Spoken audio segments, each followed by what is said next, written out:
Hi, I'm Lauren from Wholly Beautiful, and today we are going to talk about something that I am quite passionate about, which is hair. So I am a licensed cosmetologist of 8 years.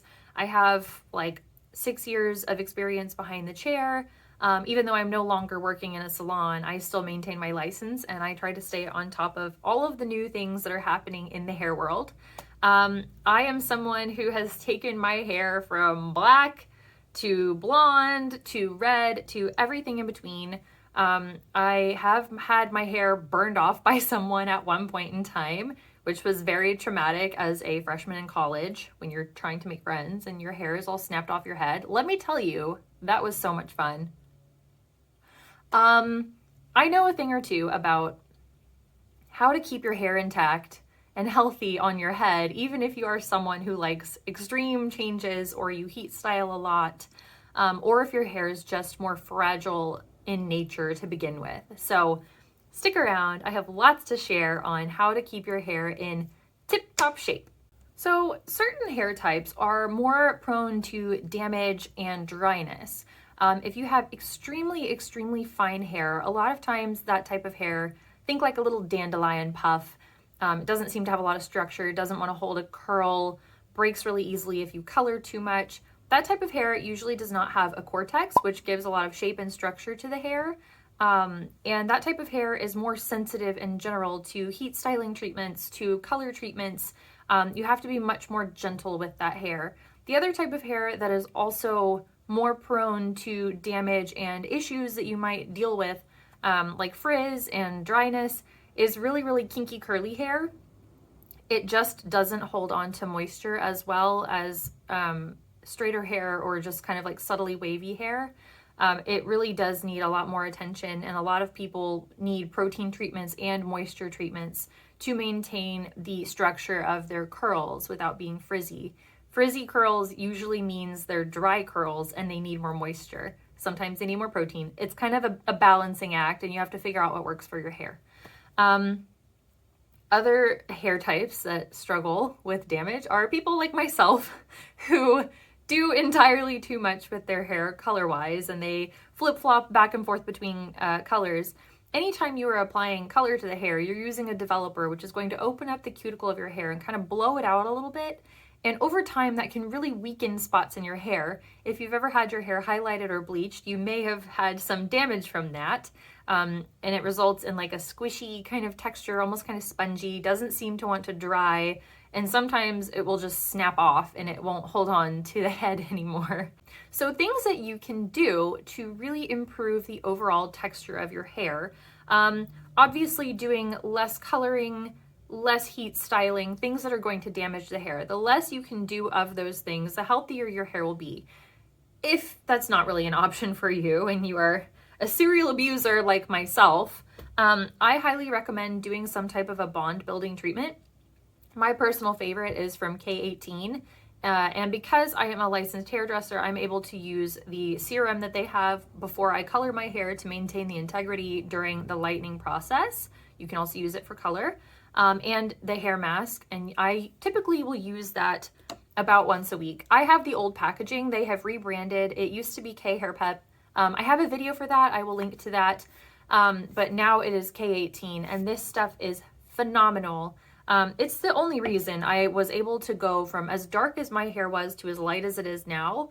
I have done so much bleaching to my hair, and honestly, like, it's so strong, and like, I don't have issues with breakage.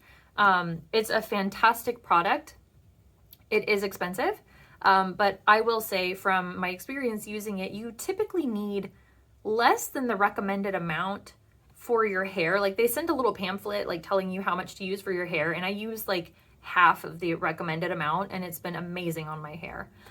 So if you're really struggling with like extreme breakage, or you're a hairstylist and you're wanting to add this into your arsenal, I think it's fantastic for when you color.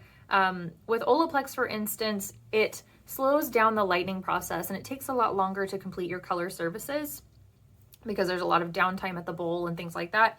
The unique thing about K18 is that it is a 4-minute treatment. You spray it onto the hair with a little bit of water and damp, spray it on 4 minutes, wait, do your color service, and then when you're at the bowl, you put this in, mask for 4 minutes.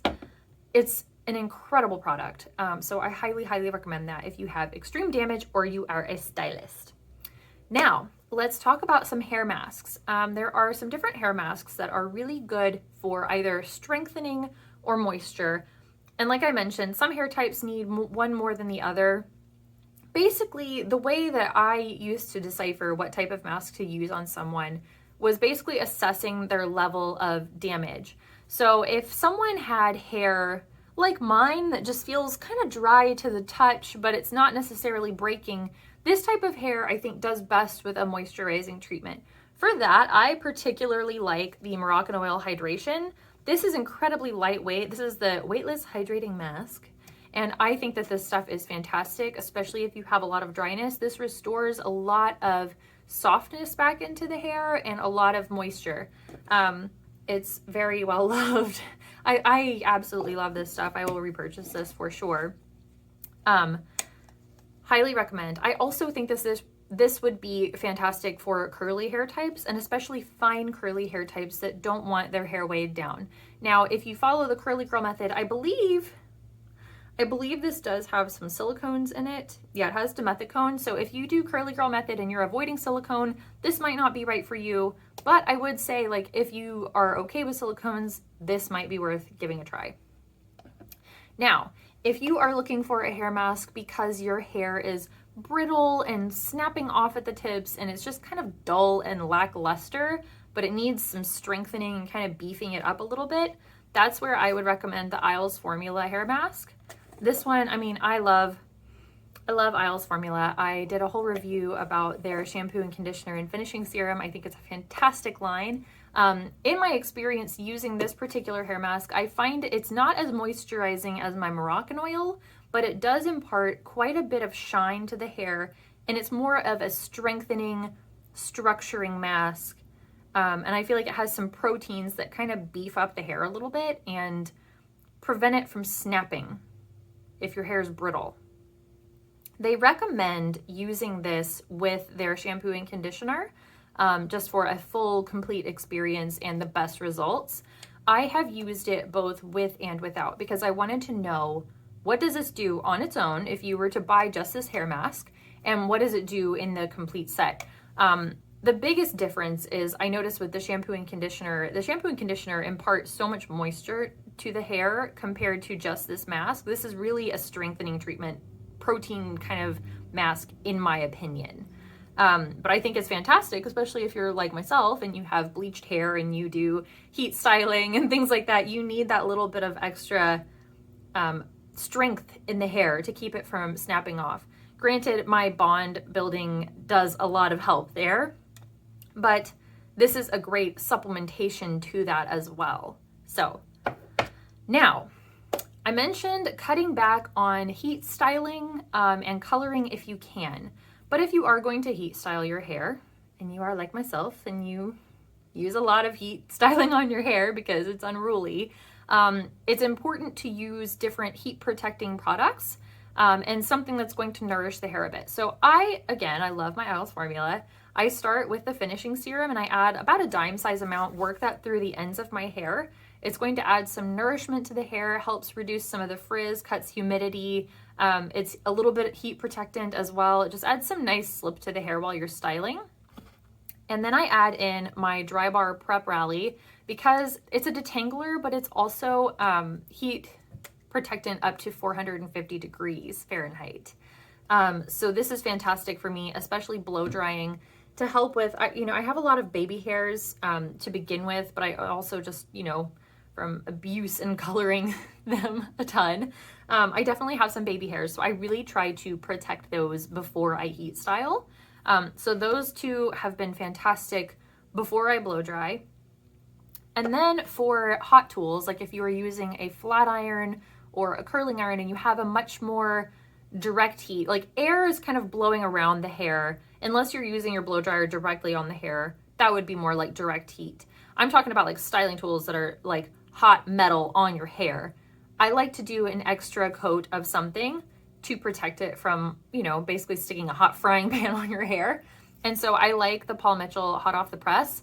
I have used this basically since I was in hair school. I think it's a fantastic product. It adds that protection from the heat. It's lightweight, but it also has some styling memory hold. So like say you're someone that your hair doesn't want to hold a curl, this definitely helps to add some spring to your curls and keep them in place, almost like a hairspray, but it's such a fine mist. It's a fantastic product. I think that that's really, really something important to add into your routine if you do a lot of heat styling. And the final thing that I like to do to add to my hair that just plays well with my hair is some type of a hair oil. I've used the Moroccan Oil Light for a long time, and I recently started using this Whey hair oil, which I really, really like. It's very, very lightweight. So if you're someone like myself who has a finer hair type, this is just, it adds this little bit of nourishment to the hair and makes those ends feel less dry. I still suffer from some dryness sometimes, and so it's really nice, especially on like second day hair that doesn't feel quite as soft as when you first washed it. This is a fantastic product for that, and it really cuts down some of the frizz and puffiness, so you don't necessarily have to use as much heat on the hair to reduce that. So they even say on the Whey website that you can use this as like a pre-shampoo treatment. I haven't personally done that. I don't know that I would want to. I'm like, it's such a precious, precious oil. Like, I don't want to just like waste a whole bunch of it. I would much rather take like some olive oil or something like that. Yeah, that was a JLo reference. You're welcome for that. I'm sorry, JLo. I can't help it. I would much rather just, you know, use this as like a finishing like serum on my hair because it just really cuts down on some of the puff, and it adds that nourishment. Those are all of like my top favorite products to keep my hair in the best shape possible as someone who does a lot to their hair. I speak from experience. I speak from time behind the chair and working with a lot of different hair types. And then as like my final bonus tip for all you blondies out there, instead of going and getting your color like retoned or touched up all the time, you may have heard of a purple shampoo. And this is a great way to maintain the tone of your hair from home without adding more processing solutions onto your hair. I've tried a lot of different purple shampoos over the year. I've tried a lot of professional purple shampoos, and while there are some really good ones, the best one that I have found you can get at Target. Shocking, I know. It is the Kristen S, the purple one shampoo, and I will just add a little word of caution. If you leave this on your hair for too long or you apply too much in one spot, you will have Easter egg purple hair or like polka dots. It's really, really important with this that you really work it into the hair. Don't let it just sit in one spot. And oftentimes, even what I will do, so it's not so strong and intense, is mix it in with my regular shampoo. But if you really need a lot of toning, this stuff, she will do it. Yeah, this stuff is amazing. I think it's about $20. It's not like horribly expensive. And honestly, because it is so strong, it lasts for a very, very long time. So that's kind of just like my little bonus share of the day as a blonde, or, you know, if you're someone who has pastel purple hair and you want to maintain it a little bit better, this would also be a great pick for you. I hope that this video has been very informative and helpful. If you liked it, please make sure to like and subscribe to my channel. It helps other people to find my content, and that way I can keep bringing you the best reviews possible. Thanks so much for watching. I'll see you next time. Bye.